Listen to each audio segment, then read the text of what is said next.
Bonjour mes chers élèves, dans cette nouvelle vidéo on va parler de laser. Alors si vous ne l'avez pas encore fait, je vous invite à regarder la vidéo sur le photon, ça vous permettra de mieux comprendre ce que je vais expliquer ici. Les deux vidéos sont liées l'une à l'autre. Alors un laser, qu'est-ce que c'est? Tout le monde voit à peu près, hein, c'est de la lumière extrêmement concentrée. Mais avant tout, qu'est-ce que ça veut dire laser? Alors laser c'est l'acronyme de Light Amplification by Stimulated Emission of Radiations. Je suis quasiment sûr que nous avons affaire à un serial killer. Pardon? Quand nous avons affaire à un serial killer. Un quoi? Un serial killer. Hein? Un serial killer, un tueur en série.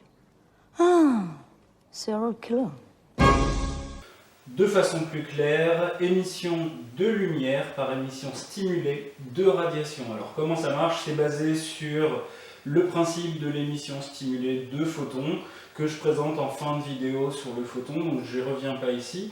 Et le laser, depuis sa création, est devenu indispensable dans plein d'applications, en physique, ça c'est sûr, mais aussi dans la vie de tous les jours et dans le monde industriel. In 1917, when Albert Einstein established the theoretic foundation for the laser in his paper Zur Quantentheorie der Strahlung, his fondest hope was that the resultant device be bitchin'.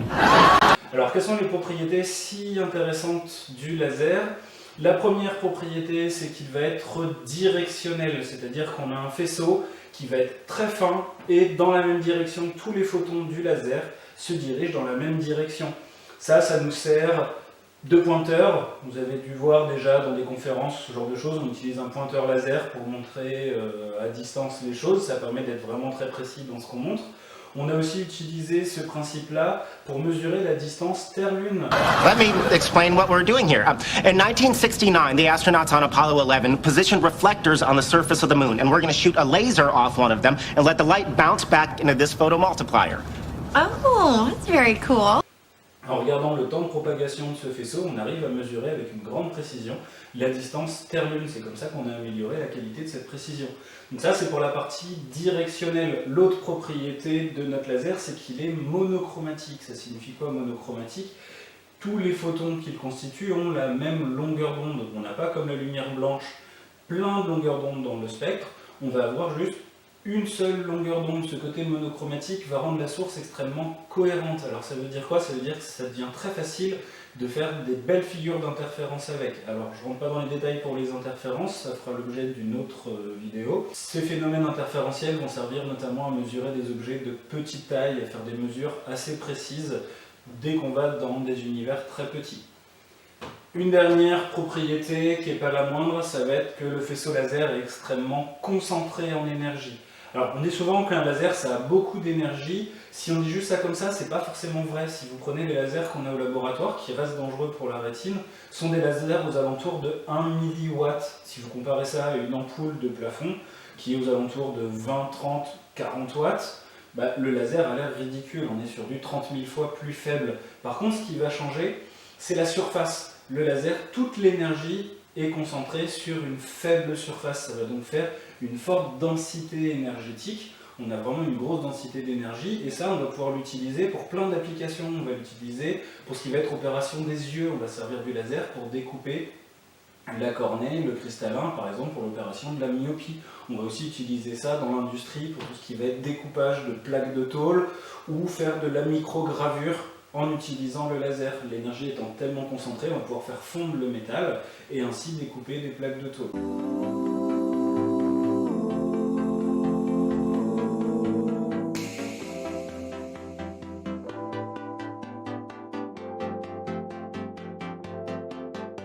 Donc c'est extrêmement important, comme vous le voyez, avec ces trois propriétés-là, on arrive à faire plein d'applications. Le laser a vraiment révolutionné notre société moderne et le fonctionnement de l'industrie.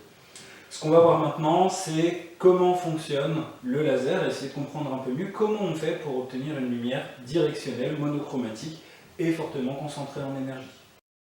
Et donc, comment fonctionne un laser? Un laser est constitué d'une cavité dans laquelle on a un très grand nombre d'atomes. Ces atomes, pour l'instant, sont à leur état fondamental sur le niveau 1 d'énergie. L'objectif va être de les faire passer dans un état excité. Pour ce faire, pour qu'ils restent tous dans un état excité, on va les bombarder avec une lumière qui va leur permettre de passer à un niveau d'énergie appelé ici niveau 3. Alors, on a une durée de vie du niveau 3 qui est assez courte.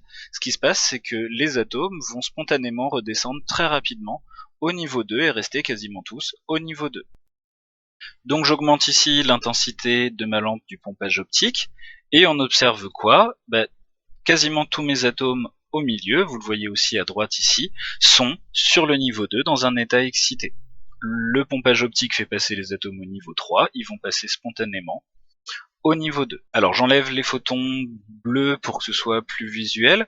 Là on voit quoi? On a bien plein d'atomes au niveau 2, mais les photons eux partent dans tous les sens, donc on est loin d'avoir un laser. Donc ce qu'on va faire, c'est qu'on va activer les miroirs. J'ai donc des miroirs de chaque côté qui ne vont garder que les photons qui se déplacent de gauche à droite, les autres étant perdus. Et là, si vous regardez, l'émission étant stimulée, on a quasiment que des photons qui se déplacent de gauche à droite, et on voit que le nombre de photons s'accumule énormément à l'intérieur de la cavité. Alors si je laisse ça trop longtemps, il se passe quoi? Au bout d'un moment, mon laser surchauffe et finit par exploser.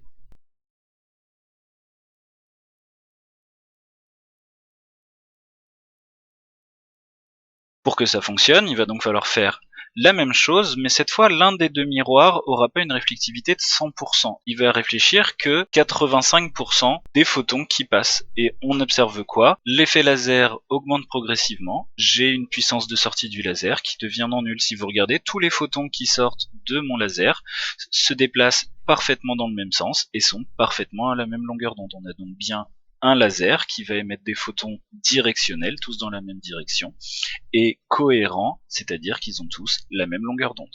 Alors il existe des lasers encore plus puissants qu'on appelle des lasers pulsés. Comment fonctionnent les lasers pulsés?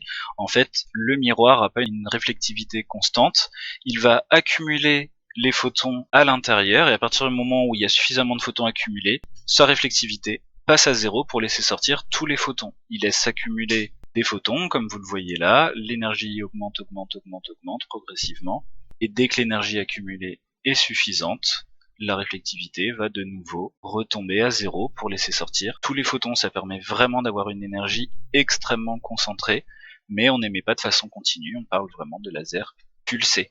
Alors là c'est très lent parce que c'est une animation, en réalité on arrive à faire des lasers pulsés avec des fréquences extrêmement élevées. Pour conclure sur cette vidéo, petit point sécurité, méfiez-vous des lasers. De par leur aspect concentré en énergie, ils vont être extrêmement nocifs pour les yeux, que ce soit au laboratoire ou les petits pointeurs laser dans la vie de tous les jours. Ça paraît pas, mais il suffit que le faisceau rentre directement dans l'œil pour brûler la rétine.